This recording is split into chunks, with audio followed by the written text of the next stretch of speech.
Magandang araw, Malacanang Press Corps. Project Handa, ikinasa ng DepEd para tiyaking ready ang mga public school sa buong bansa. Sa pangunguna ni Education Secretary Sani Angara, inilunsad ng kagawaran ang Project Handa na isang pioneering data-driven system na makakatulong sa mga education leaders na siguruhing maayos at walang aberya sa parating na school year. Alinsunod ito sa direktiba ni Pangulong Marcos Jr. na gawing prioridad ang pagpapalakas ng education system ng bansa. Gamit ang Project Handa, mabilis na makikita kung nasa ayos ba ang physical facilities ng mga paaralan. Alamin kung may sapat bang suporta sa mga mag-aaral at kilatisin ang instructional readiness sa mga eskwelahan. Sa tulong ng Project Handa, inaasahang makakatulong ang tracking system nito upang mabilis na matutukan ng DepEd ang mga paaralan na may dagdag na pangangailangan. Good news naman para sa mga mag-aaral sa Negros Occidental.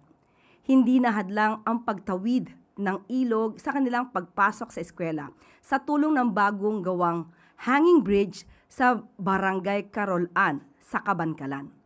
Samantala ay tinitiyak ng DTI na abot kaya ang mga school supplies ngayong malapit na ang pasukan.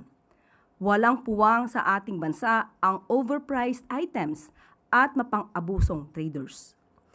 Pag-asa para sa pamilya sa halip na dagdag na pag-alala ang hatid ng pinaigting na bantay presyo ng ahensya.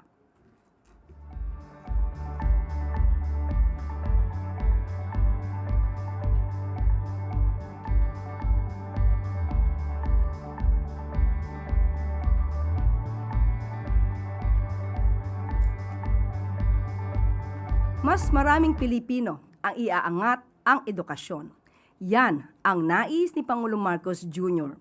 Dahil dito, Teacher Education Scholarship Program para sa mga nais maging guro, suportado ng Department of Education. Sa isang seremonya kahapon, June 3, ay pinirmahan na ng Teacher Education Council at Unified Student Financial Assistance System for Tertiary Education ng Commission on Higher Education ang isang Memorandum of Agreement. Pinangunahan ito ni DepEd Secretary Sani Angara at dinaluhan naman ni CHED Chairperson Shirley Agrupis at iba pang mga opisyal. Layunin ng nasabing MOA na itaguyod ang Teacher Education Scholarship Program o TESP at mapaglaanan ito ng 3.3 million pesos worth of financial assistance para sa estudyante ng education courses sa academic year 2026-2027. Kapit-bisig ang TEC at CHED Unifas sa programa para paunlarin pa ang education system ng bansa. Alinsunod ito sa layunin ni Pangulong Ferdinand R. Marcos Jr. na palakasin pa ang sektor ng edukasyon at tutukan ang kakulangan ng mga guro sa ating mga paaralan. Sa tulong ng TESP, daan-daang mga aspiring teachers ang matutulungang makamtan ang kanilang pangarap na maging ganap na guro na huhubog sa isip at diwa ng ating mga kabataan. Tututukan ng first phase ng scholarship program ang mga specialization early childhood education, values education at special needs education para tiyaking maayos ang pundasyon ng edukasyon ng mga mag-aaral.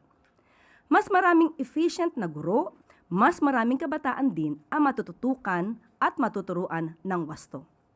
Dahil sa bagong Pilipinas, edukasyon ang susi sa ikauunlad ng bayan.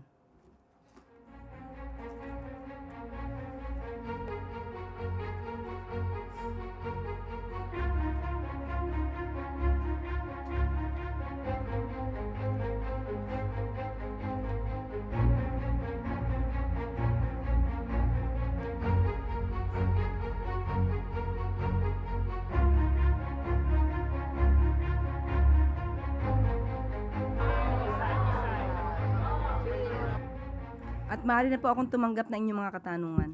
Unang tanong mula kay Ann Soberano, Bombo Radyo. Yusek, good morning.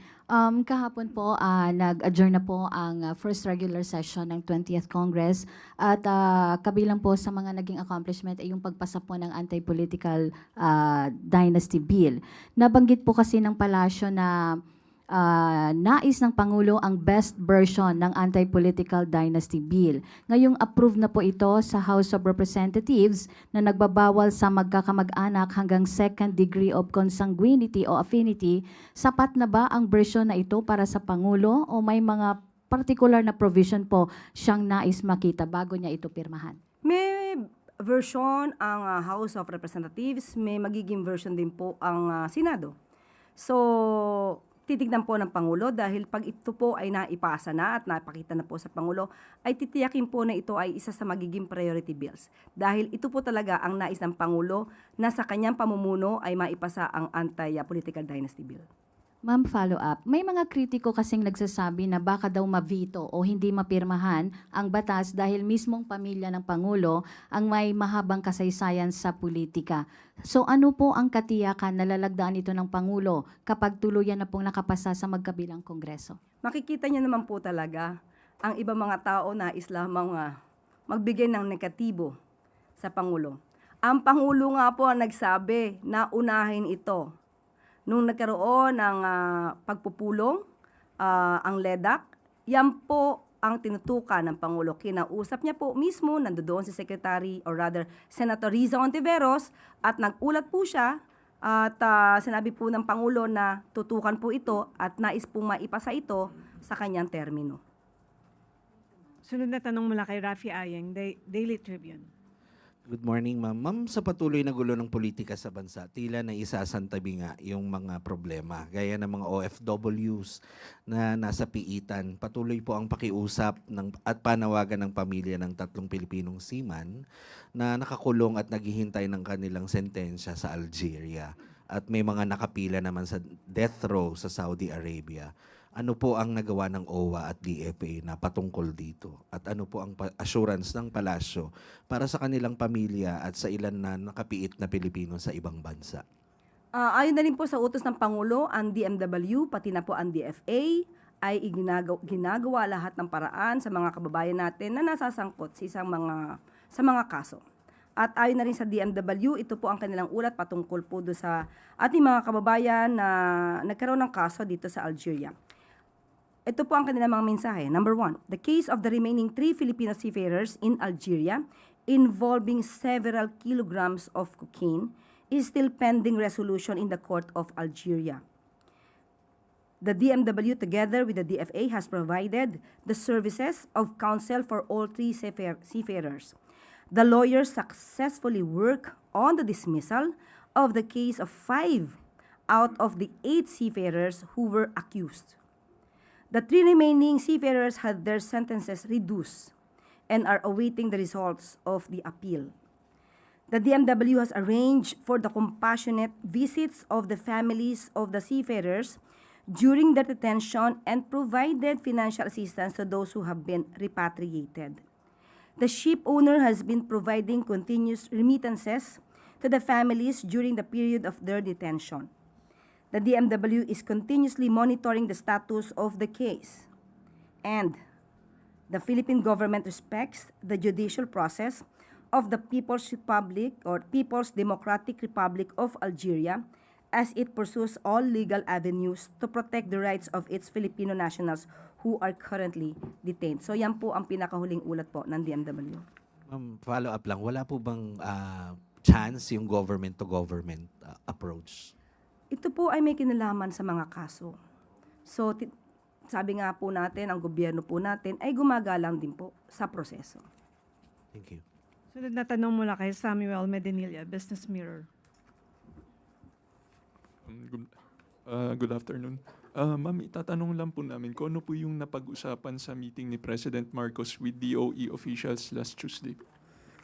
Opo, mahaba-haba po ang kanilang naging diskusyon at nag-ulat din po ang DOE. Napag-usapan nila po ay ang patungkol sa power supply and grid conditions in Luzon and the Visayas. So the directive is to fix or normalize the situation the soonest possible time. At napag-usapan din po ang Catanduanes power situation and stockpiling project. So marami pong pinag-utos ang Pangulo. Unang-una po ay dapat po na mapagawa o mabuild ang new power plants to increase increase energy production, to expand the transmission network and implement interventions to address problems delaying the construction of submarine cables and transmission lines. At sa lahat po na maaaring maging sitwasyon dahil sa di umanong issue sa power situation, ang utos po ng Pangulo ay mabilis ang aksyon at tignan din po kung ano po ang status ng mga proyekto at trabaho po ng NGCP. Ma'am, follow-up lang po. Doon po sa in-order ni Pangulo na pag-construct ng mga bagong power plants, ilan po yung nabigay niyang na power plants na kailangan i-prioritize po? Yan lang po muna ang pinag-utos ng Pangulo at titignan po natin ang pinaka-latest kung ano ang maire-report po ng DOE ni Secretary Sharon Garin. So, marami pa pong ibinili ng Pangulo. Nandito pa rin po.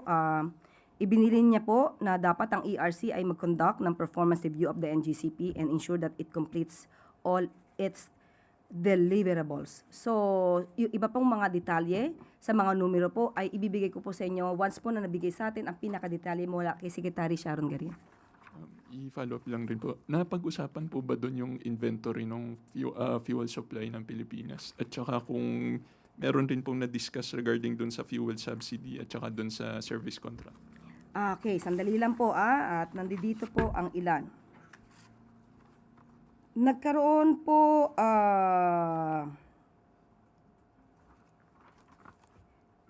meron po napag-usapan tungkol sa improving the transmission system, accelerating the development of renewable energy. At titignan ko lamang po rito yung sinasabi niyong supply ng fuel. At meron po. Meron po napag-usapan dito tungkol sa as of May 29, 2026, the country has about 46 days worth of the fuel reserves. Sunod na tanong mula kay Ivy Reyes, Bilyonaryo.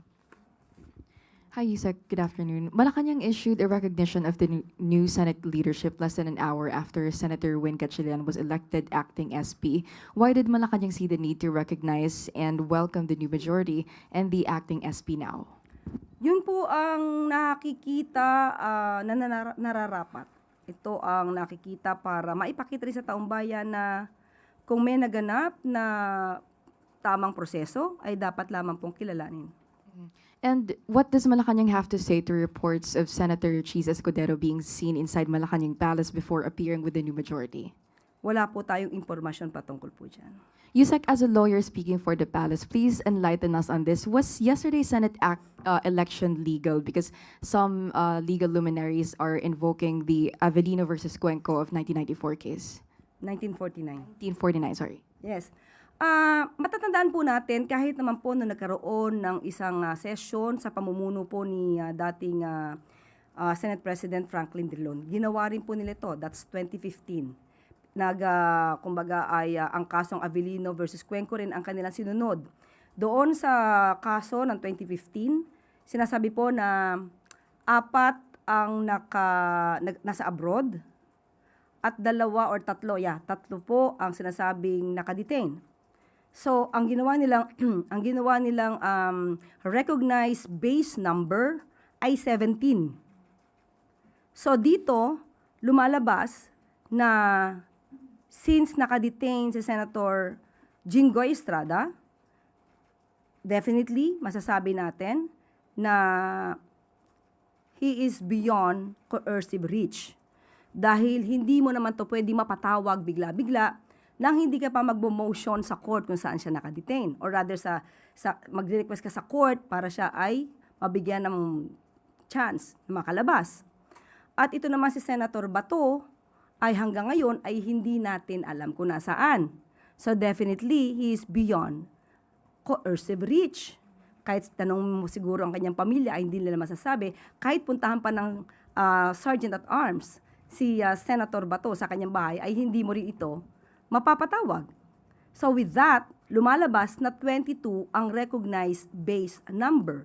So, nagkaroon ng 12 at ayon na rin sa Avellino versus sa Cuenco, ang 12 kapag ka po dahil sa Avellino versus Cuenco lumalabas na ang recognized base number ay 23 dahil isa ang nasa abroad. At nirecognize po ng korte, mismo ng Supreme Court, na ang 12 ay makukonsider na majority in relation to the declaration of a quorum. So, with the same scenario, 22 ang lumalabas na recognized base number, 12 ay masasabi nating majority para mag-form ng isang quorum. Sunod na tanong mula kay Maricel Halili, TV5. Good afternoon, Yusek. Yusek, Senator Alan Peter Cayetano claims that President Marcos has been misinformed with regards to the issue on legislation. He was referring to the statement of the President yesterday, yung sinabi niya on bills with regards to responding to the oil crisis. Senator Cayetano said sila ang hindi nagtuloy. And then there was one more conversation where sinabi nila hindi pa handa yung mga bills na ilalabas nila. So what really happened there?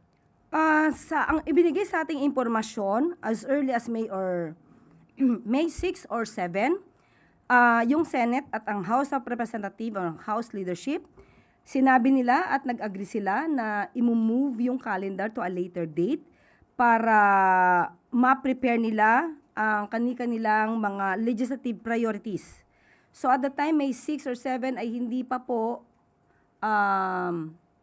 wala pang nagiging eleksyon na naganap noong May 11 para magkaroon ng panibagong Senate President. So, hinihintay lamang po din ng Pangulo ang mga legislative priorities na kanilang mapag-uusapan sana sa LEDA. Of course, there are also concerns from the camp of Senator Cayetano na baka nagkaroon daw ng conspiracy among administration and minority bloc senators to remove him as the Senate President kasi ayaw daw matuloy yung Blue Ribbon Committee hearing na nangyayari po ngayon. Is there a truth to that, ma'am? Kasasabi pa lang ni Maricel, baka. So, pag sinabi natin baka, wala itong pinanghuhugutan. Mahirap po kasi na lahat na madidinig natin ngayon ay puro intriga, walang basihan.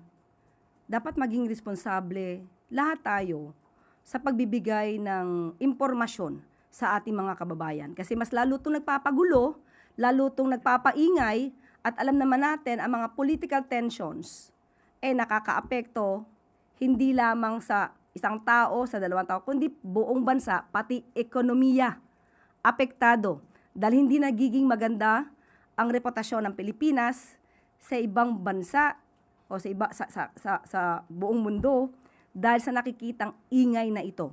So, huwag tayong magpadalos-dalos, maging mapanuri mismo tayong lahat.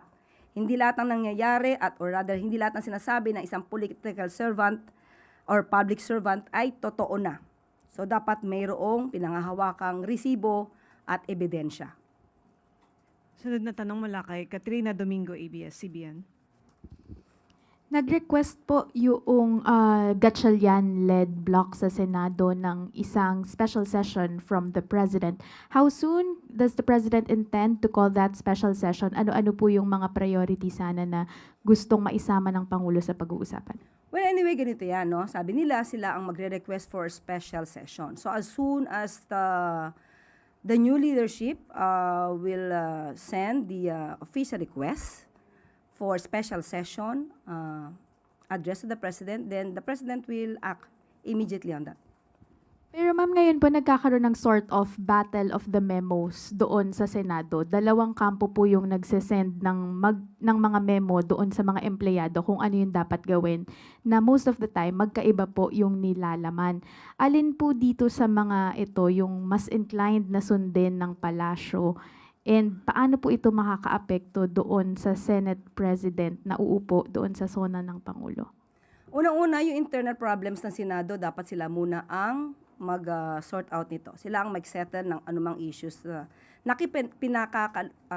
kinapapalooban ng Senado.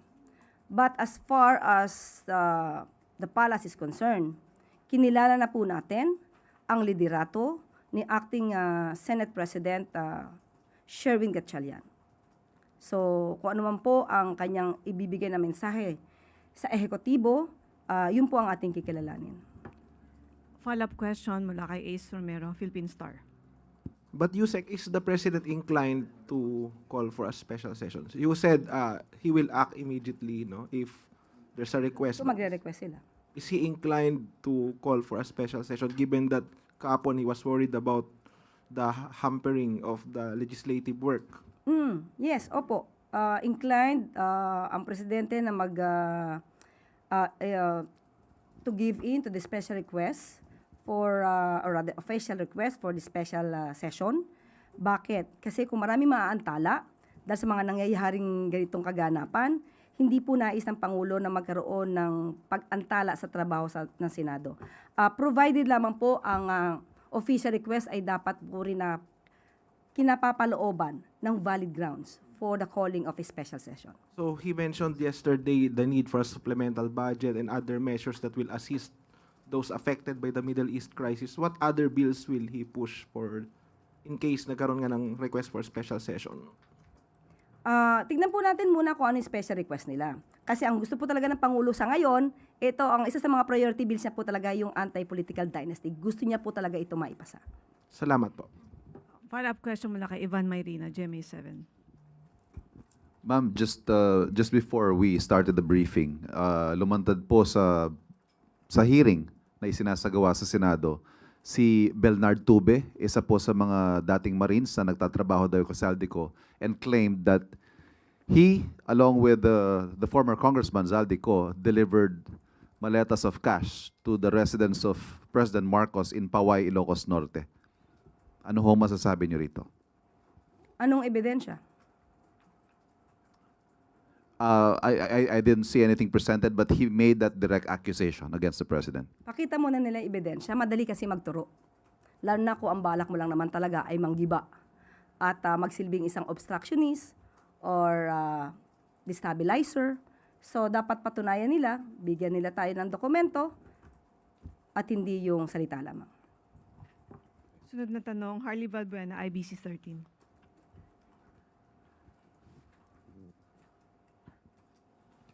Ayusek, less than 2 months nga po from now, the President will deliver his 5th State of the Nation address, but the situation at the Senate shows or hindi pa rin po nakikitaan ng signs ng complete resolve. So kung magpapatuloy po ang disarray o disunity sa Senado hanggang sa araw ng SONA, makaka-apekto po kaya ito sa messaging ng SONA ng Pangulo, especially po ang programs or soon-to-be achievements ng Pangulo ay nangangailangan po ng legislative intervention.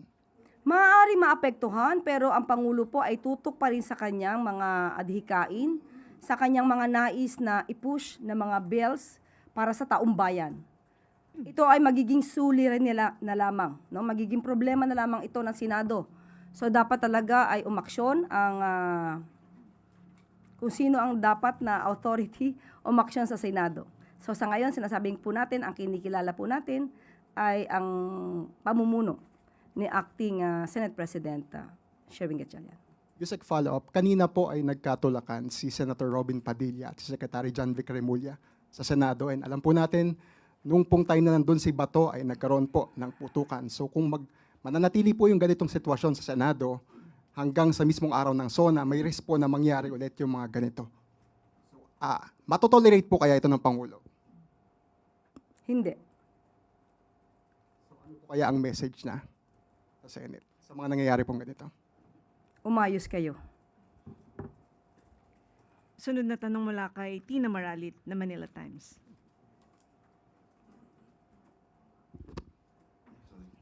Ma'am, good afternoon. Ma'am, how confident is the President that the Senate will no longer be in disarray following the leadership change, given that senators from the quote-unquote old majority refuse to recognize the constitutionality of the process and they refuse to yield? Mahirap magsalita sa ngayon, mahirap magbigay ng anumang pronouncement kung papaano sila titigil. Ang tanging mensahe na maibibigay ng palasyo, ang kinikilala na acting Senate President ay si Senator Sherwin Gatchalian. Ma'am, on slightly off-topic follow-up, kanina po nabanggit ninyo na hindi nagiging maganda ang reputasyon ng Pilipinas sa labas ng bansa. Sa tingin po ba ng palasyo, nakaapekto ito in the failed bid of the Philippines to secure a non-permanent seat in the UN Security Council, given that no less than the President campaigned for this? Yes, lahat ng political noise, lahat ng political tensions, nakakaapekto ito. At ito ang nakikita ng buong bayan at buong mundo sa impression dito sa Pilipinas. So, nagiging negatibo dahil sa mga ingay na ito, na karamihan naman ay mga obstructionist katulad ng pag-describe ng Pangulo sa huling kapihan with the media. Salamat po. Sunod na tanong mula kay Hannah Sancho, SMNI.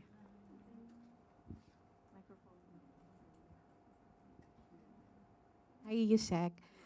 Follow-up question dun sa pagpunta po ni Secretary Remulla doon. Aware po ba yung Pangulo or was there an instruction from the President to the DILG Secretary kung bakit nandoon po siya sa premises ng Senate and tila hinaharang po niya yung pagpasok ng mga senators who were guiding the ex-Marines inside the premises of the Senate po? Sa ngayon, wala tayong alam sa buong pangyayari. Mahirap mag-speculate. So, tignan na lamang po natin kung anong buong naging kaganapan dyan, ba't nagkaroon ng ganong kaguluhan. But categorically po, wala naman pong balak ang Pangulo na harangin po yung mga Marines, Attorney Levy Baligod na makapasok sa Senate and for the Blue Ribbon Committee na i-conduct po yung hearing. Hindi po trabaho ng Pangulo ang mangharang ninuman. So, huwag magbigay ng ganyang klaseng impresyon. Sunod na tanong mula kay Ivy Reyes, Billionaire News. Yusek, the deadlock in the Senate seems to be retained with a new minority rejecting Senator Win Gatchalian as acting SP. And since the President mentioned yesterday that he's exploring all legal options, ano po yung nakikitang options ng Pangulo to remedy this situation in the Senate? Binanggit mo minority, right? So you're referring to the group of Senator Alan Cayetano? So the minority is now the group of Senator Alan Cayetano. So sino ba dapat na masunod? Majority o minority? Kung mayroong mangyayaring botohan, mayroong mangyayaring pagdidesisyon, kaninong boto ang dapat manaig? Minority ba o majority? Siyempre majority rules. Ito na rin po ang sinabi, isi-cite ko na rin po ang kaso ng Avellino versus Cuenco. May parte po doon sa desisyon na napaka-importante at babasahin ko po sa inyo.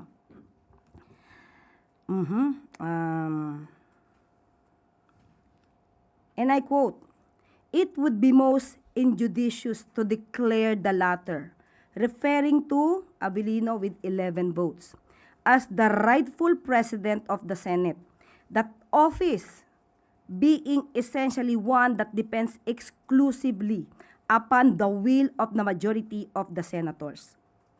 The rule of the Senate about tenure of the president of that body being amenable at any time by that majority." So I'm just citing the ruling based on Avellino versus Cuenco. So mas papanigan ang botohan ng kinapapalooban ng majority kaysa sa minority. Bakit mo nga naman kikilalanin ang isang Senate President na hindi na sinusuportahan ng majority? Yun lamang po. Okay, follow-up question mula kay Rafi Ayeng, Daily Tribune. So ma'am, kasi parang nalilito na ang ating taong bayan. So sa pananaw ng palasyo, sino ang dapat sundin? Ang Gatchalian Wing o ang Cayetano Wing? Kasasabi ko lang, ang kinikilala ng palasyo ay ang liderato ni Acting Senate President Sherwin Gatchalian. So does that mean At ito'y base sa Avellino versus Cuenco case. At ito rin ang ginawa sa panahon ni Senator Franklin Drilon noong 2015. So tayo naman ay umaayon lamang din sa jurisprudence, sa batas at sa rule of law. So hindi na po kinikilala ang Cayetano Wing ng palasyo? Kailangan pa bang i-memorize yan? Thank you. Okay, wala nang tanong mula sa Malacanang Press Corps. Dumako tayo sa regional media. Questions po mula sa Eastern Visayas through the Philippine Information Agency. Kay Ruel Amazona ng RMN Tacloban. With concerns over low functional literacy among Filipino students and the transition to a 3-quarter school year, what are the administration's priority interventions this school year to improve learning outcomes? How will these efforts be measured to ensure that learners are catching up on foundational reading, writing, and comprehension skills? Opo, ito po ay nakarating kay Secretary Sani Angara at kunin na rin po natin ang kanyang mensahe patungkol po dyan. Ayon po kay Sani Angara, yung first year ng implementation ng Aral Law with a focus on reading, which showed good results in terms of, number 1, improving reading levels of students. Number 2, yung kailangan pa na remediation, pinasok sa Aral Summer Programs, which just finished last week.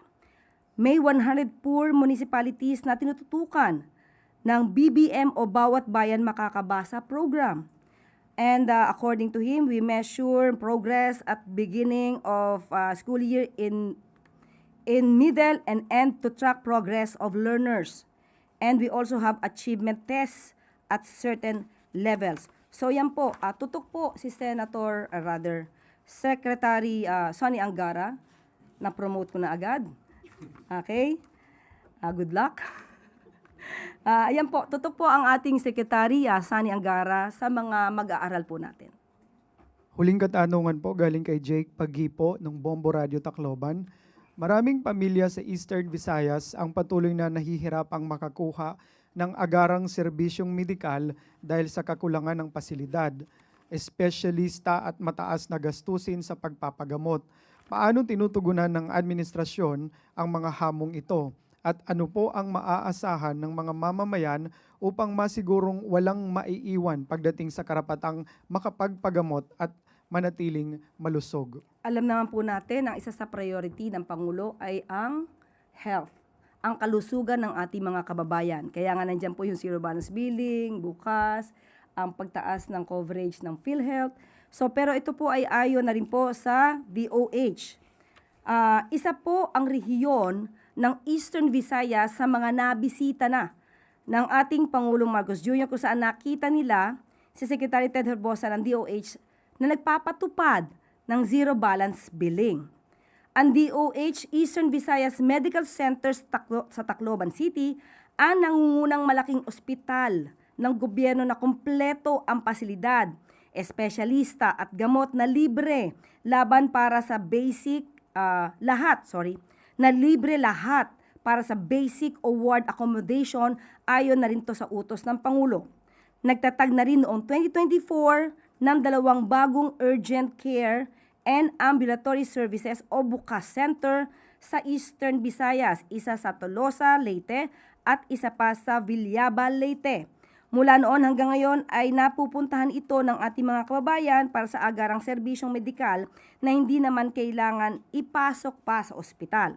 So, BUCAS data on Eastern Visayas, meron na pong 3. All managed by Eastern Visayas Medical Center. Patients served since implementation ay 25,070 na ating mga kababayan. At ang top services rendered ay mental health, hypertension management, maternal and child health services.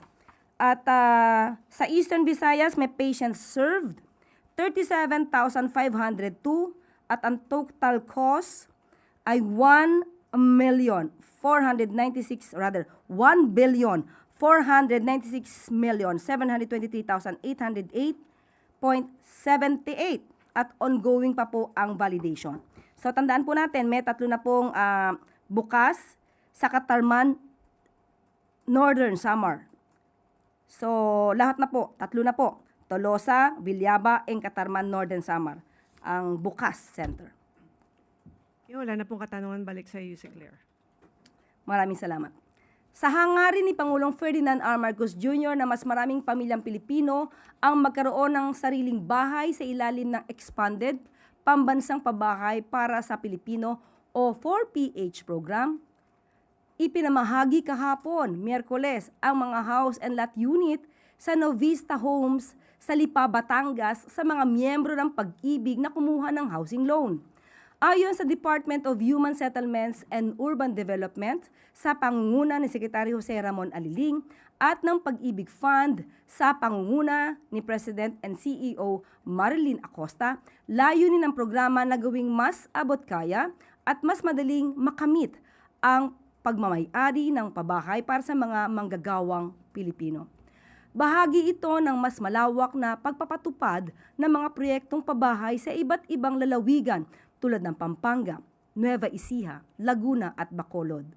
Sa ilalim ng administrasyon ni Pangulong Marcos Jr., ipinapakita ng pamahalaan ang unti-unting pagsasakatuparan at pagpapalawak ng oportunidad ng mga Pilipino na magkaroon ng sariling tahanan at sa tulong ng mas abot-kayang financing at mas maraming housing projects sa buong bansa.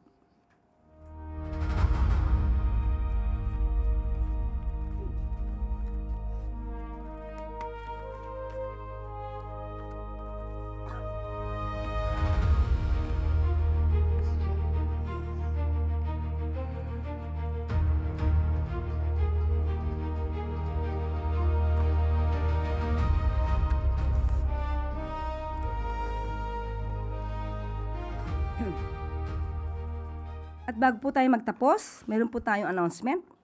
Formal nang sinampahan ng kaso si Curly Discaya at iba pang opisyal ng DPWH na sangkot sa maanumalyang flood control projects sa Bulusan, Kalumpit, Bulacan kaninang umaga sa Malolos Regional Trial Court sa Bulacan. Pinangunahan ni DPWH Secretary Vince Dizon kasama ni Assistant Ombudsman Miko Clavano ang pagsasampa ng kaso.